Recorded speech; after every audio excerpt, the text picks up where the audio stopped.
Okay, let's say you're ready to run the machine and you really don't have any charge in the caps, or maybe there's just a little bit of charge and you want to bump it up, so you want to see the machine run it and charge itself.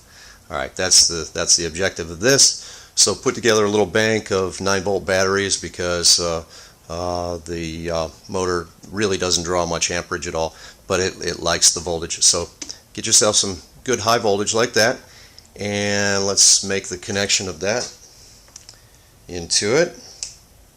Well, first of all, let me show you here. Let's spin this.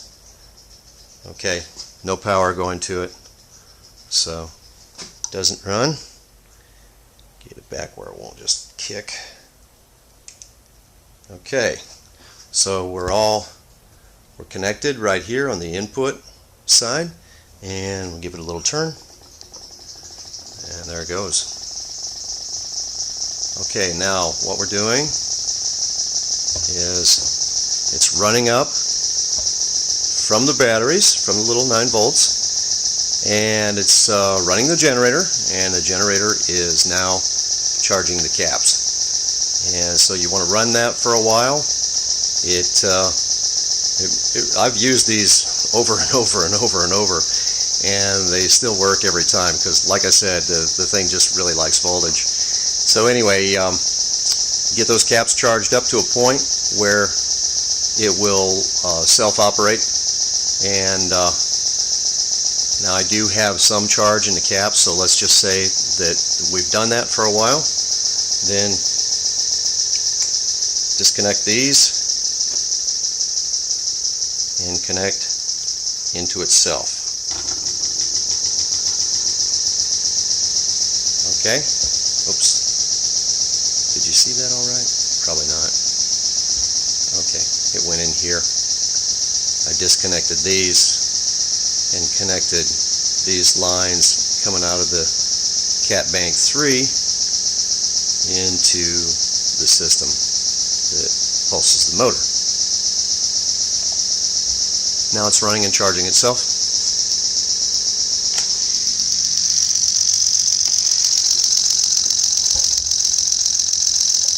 See the charge side pulsing.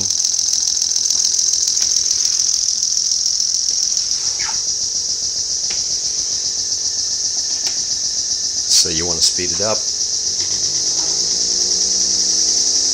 You want a faster charge. Run it up to 600, 700, 800 RPM on its own power.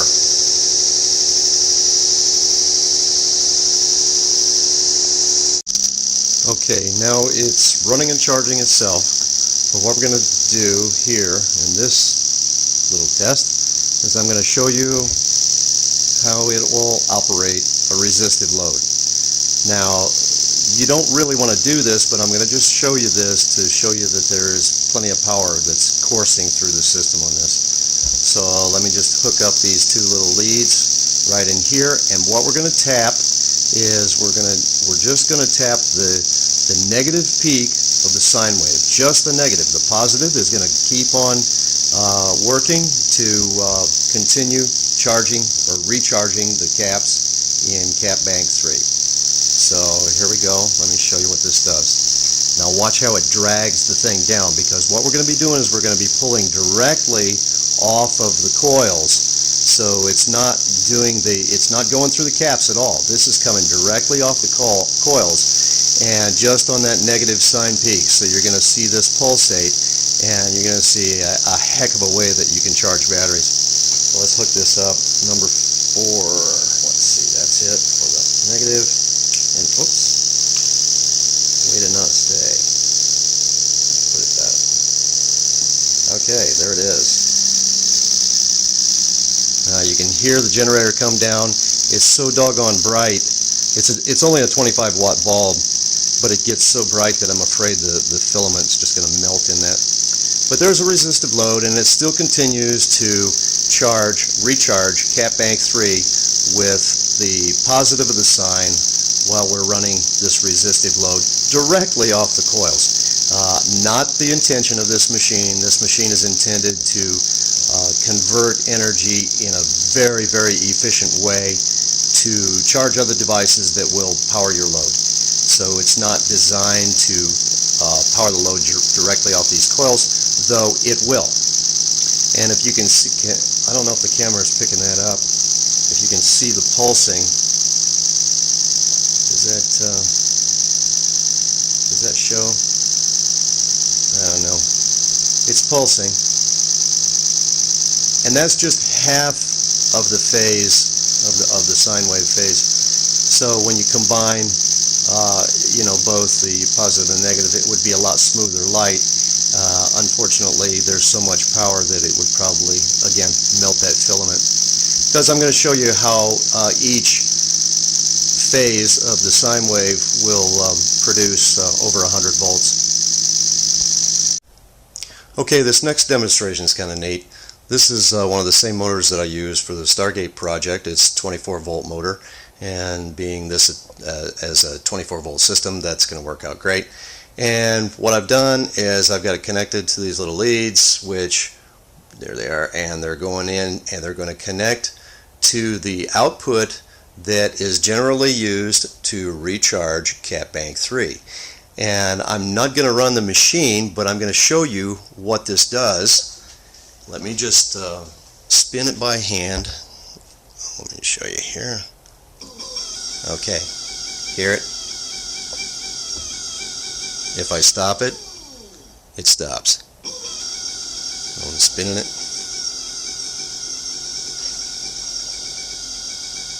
Faster and faster.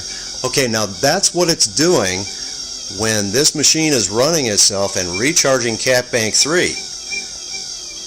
You hear the power going to that thing. It's like it's like full torque. Oh, it's stuck. There we go. We'll get it off of that. Okay, that's a fun experiment. Okay, now it's running. It's in self-running, self-powering mode.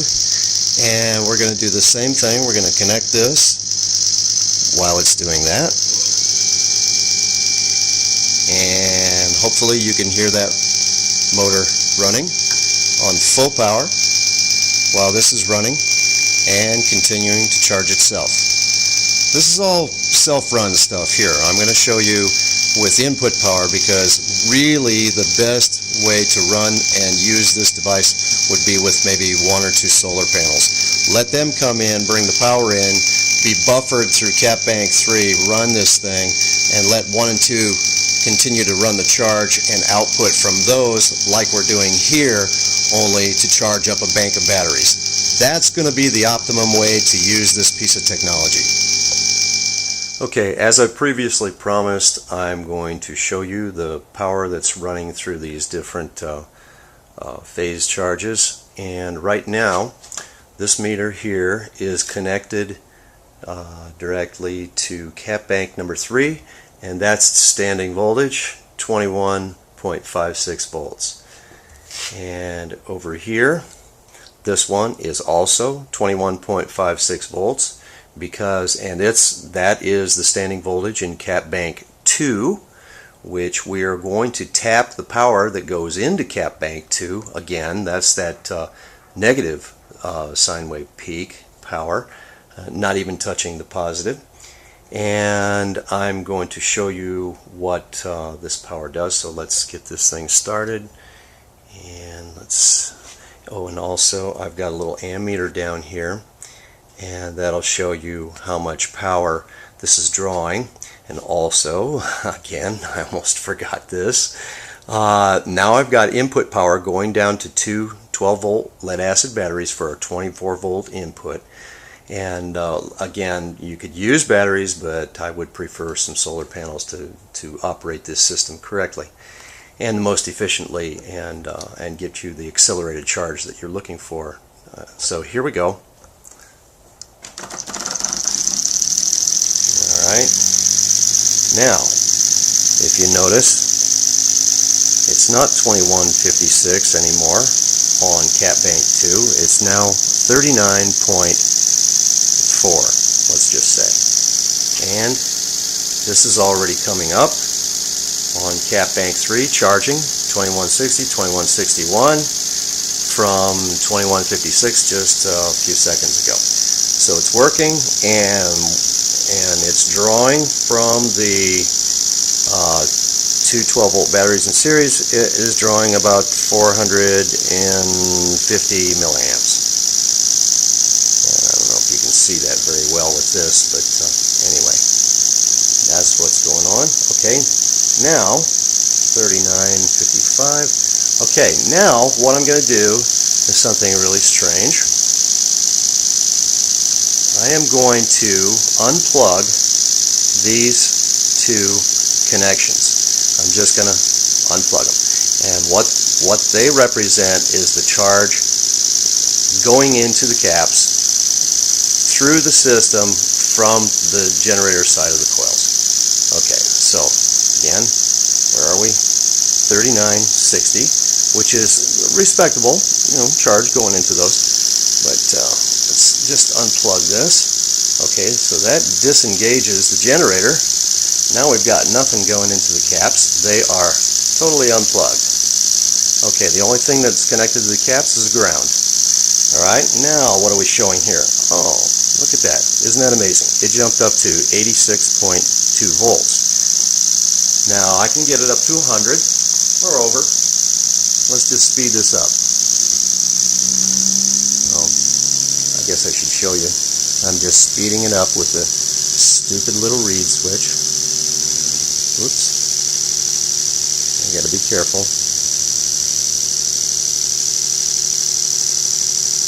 Okay, let's see where we're at now. Okay, yeah, it's coming up. 98.3. Usually comes up and hovers around between 102 and 105. Let's see if I can get it to go any faster. Get a little bit more power.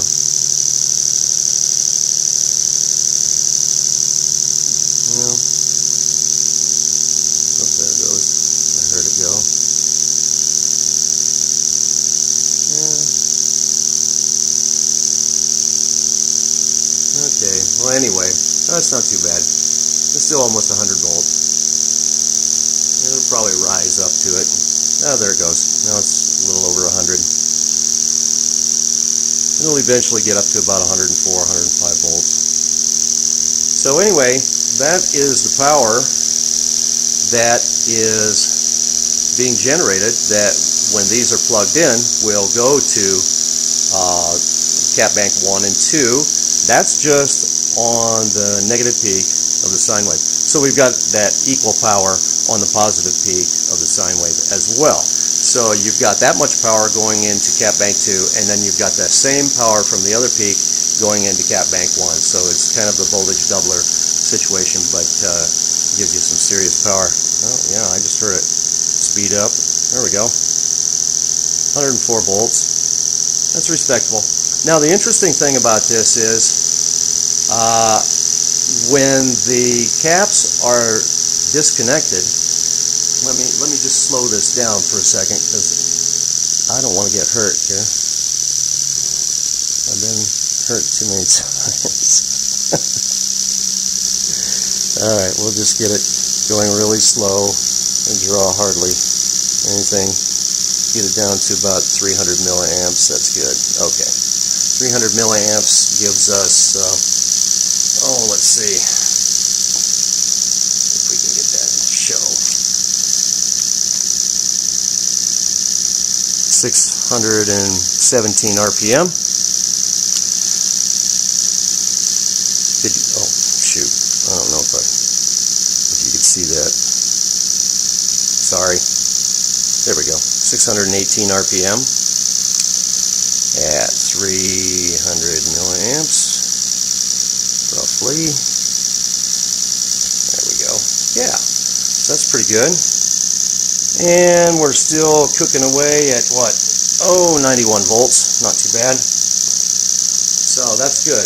But the thing I was most anxious to tell you that I haven't said yet is when you disconnect the power going into the caps, if you touch the top of the caps, which is actually the positive of the cap where you see the aluminum showing beyond the little blue wrapper, insulated wrapper, if you touch the top of those, well, I'd probably end up on the floor right now because it gives you a whopping shock, and yet they're disconnected from power input, because remember, this is just coming off of the negative sine peak. So how do you get a shock from those caps when there's no power going into them? I mean, you can play with a cap that's just in your hand and you're not going to get a shock from it. It's DC. But these will shock you, and when you plug them back in, now it's totally safe. I can lay my hand there, I can lay my face there. Doesn't matter. No shock. But very interesting that, see, now the power has come down here to 69 volts. And if we unplug these again, it jumps back up to 89, 90, over 90. So that's because we're not putting the power into the caps. And yet, we are putting the power into the caps, because if I was able to hold this on here long enough and you were willing enough, you would see the voltage continue to rise on cap bank 3, which is coming directly from the charge of 1 and 2 when these are plugged in. So, you know, I don't know what's going on, but it's interesting. Now you can see that, oh, it just rose up and it bumped back down. It went up to 2167. The camera didn't, I moved the camera too slow, didn't catch it. It'll go back up. It'll continue to go up. It goes up slowly, but it does that while these are disconnected. So the only thing I can think of is, since they're grounded and there's no power going into them, since you've got this massive amount of permanent magnetic field rotating inside there on the two rotors with 12 half-pound N52 Neos, that's quite a bit. But then consider the fact that you're pulsing at high frequency on the motor side, and you're getting high frequency pulses on the generator side at the same time, and all that stuff is just turning and turning and turning and rotating in there. And then you've got these little aluminum electrostatic cans sitting on top of all that field activity below it. Maybe that has something to do with it, maybe it doesn't. I don't know. Anybody got any ideas on that? Let me know. But that's what it does. And you don't dare touch this when those are unplugged, even though there's no power going into them. They're on ground. They will give you a big old shock. So how are you getting that shock transferred? Anyway, just a point of interest. I just wanted to share that with you. I was most excited about that as anything. Wireless power transfer or something going on there. I really don't know, but I'm definitely going to research that. So that's cool.